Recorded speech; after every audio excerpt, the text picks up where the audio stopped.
আমি প্রথমে আপনাদেরকে স্মরণ করিয়ে দিতে চাই, ছাত্র জনতার হাত ধরে আপনাদের রাজনৈতিক অধিকার ফিরে পেয়েছেন, অধিকার ফিরে পেয়েছেন, স্বাধীনভাবে মত প্রকাশের অধিকার ফিরে পেয়েছেন। এই স্বাধীনতার গুরুত্ব আপনারা উদ্ভাবন করতে পারছেন। 24-এর স্বাধীনতা অর্জনে কিন্তু এত সহজ ছিল না। আমরা যারা মাঠে ময়দানে থেকে রাজপথ চালিয়েছি, আমরা জানি সে দিনগুলো কিন্তু সহজ ছিল। হেলিকপ্টার থেকে যখন আমাদের উপরে গুলিবর্ষণ করা হচ্ছে, হাতের পাশে মিছিল লাশ করে যাচ্ছে, এই দুর্ভাগ্যের কতগুলো লাশ উঠেছে রক্তাক্ত নিজেরা জানি না। আল্লাহ তাদের সাহায্যে সর্বোচ্চ মর্যাদা দান করুন।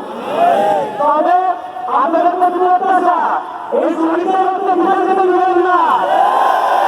বাংলাদেশ জামাত ইসলামীর প্রতি আমাদের আহ্বান, আপনারা এই শহীদদেরকে মর্যাদা দিয়েছেন, প্রতি শহীদ পরিবারকে 2 লাখ টাকা করে দিয়েছেন, পাশাপাশি আহতদের চিকিৎসার ব্যবস্থা করে দিয়েছেন।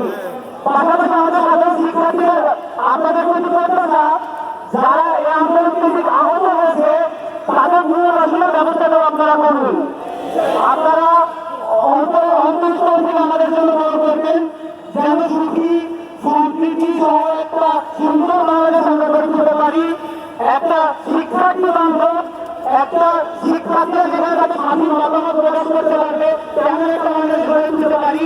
এবং রাজনৈতিক দলগুলো এবং শিক্ষার্থীদের মধ্যে এত যে ফারাকটা ছিল, সেই ব্যবধানটা যেন এখন আর না থাকে, সেই ব্যবধানটা যেন আমরা কমিয়ে আনতে পারি, সেই লক্ষ্যে আমাদের সকলের কাজ করার আহ্বান জানাচ্ছি এবং সকলকে আমাদের জন্য দোয়া করার আহ্বান জানিয়ে আমি আমার সংক্ষিপ্ত বক্তব্য শেষ করছি। আসসালামু আলাইকুম ওয়া রাহমাতুল্লাহি ওয়া বারাকাতুহু।